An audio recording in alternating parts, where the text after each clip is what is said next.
Welcome to this explainer. Right, everyone down the local is giving out about the cost of living lately, aren't they? So let's skip the moaning and jump straight into the hard numbers to see what's actually happening.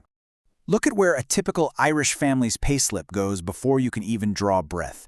Your rent or mortgage takes a massive chunk right off the bat.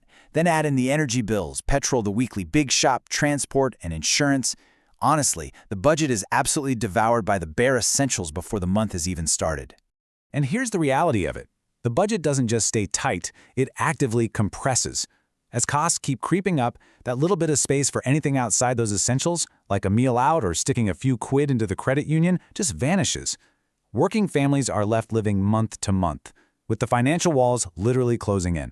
It's a classic boiling frog situation. First, you just go out a bit less, right? You say, sure, we'll just stay in this weekend. Then, you hold off on buying that new washing machine. You cut the small luxuries. But eventually, these temporary fixes harden into a permanent lifestyle downgrade. This squeeze just becomes the absolute norm for us.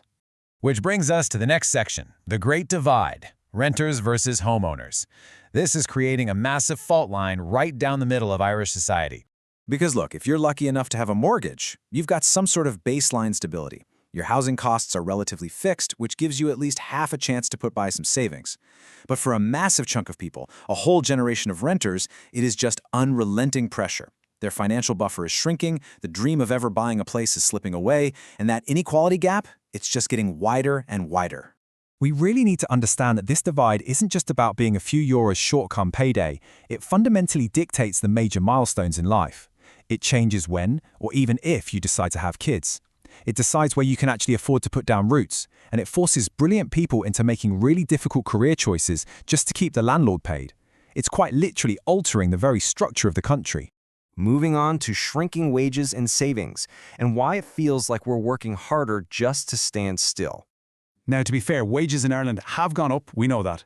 But there is a stark, staring difference between the cost of living increases and your actual wage growth. Wages are visibly lagging behind. So even if you manage to get a decent bump in your payslip, you're constantly playing catch-up just to manage those ever-rising bills. It's exhausting. And that brings us to this idea of financial resilience. Basically, that's your ability to take a hit, like the car failing the NCT, or a sudden job loss, because you have a savings buffer ready to go. But after 5 straight years of rising costs, that buffer for the average Irish family is completely eroded. What used to be a simple rainy day expense is now a full-blown crisis. Let's zoom out from the kitchen table for a second and look at the macro picture. We're talking global pressures and local impacts. There is a direct line from the global to the local. Macroeconomic factors, like global energy prices or supply disruptions thousands of miles away in the Strait of Hormuz, look, they're totally out of our hands. But that volatility feeds straight into the massive electricity bills dropping through your letterbox, and it completely jacks up the costs of the weekly shop in Tesco or SuperValu. Historically speaking, these slow economic shifts follow a very specific pattern. The source material for this explainer points out a really surprising parallel, noting that even in vastly different historical contexts, like German colonial possessions of all things, economic pressure didn't happen through some dramatic overnight crash. It built up gradually through logistical strain and rising costs. Different era, different system entirely, but it's the exact same pattern of slow, creeping tightening. So what does this all mean for us? Let's look at the 5-year horizon, and what might just become our new baseline.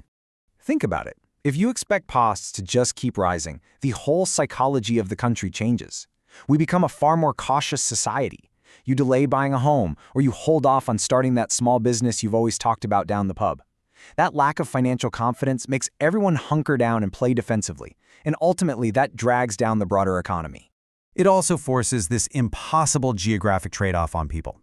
Our urban centers offer higher incomes, but the cost of living there is absolutely punishing. Meanwhile, other parts of the country offer cheaper living, but far fewer job opportunities. So Irish workers are forced to choose. Take a well-paid job where you can't afford the rent, or have cheaper living but with fewer career prospects. It's a catch-22. When you play this out over a 5-year trajectory, it compounds. Year 1, you get moderate cost rises.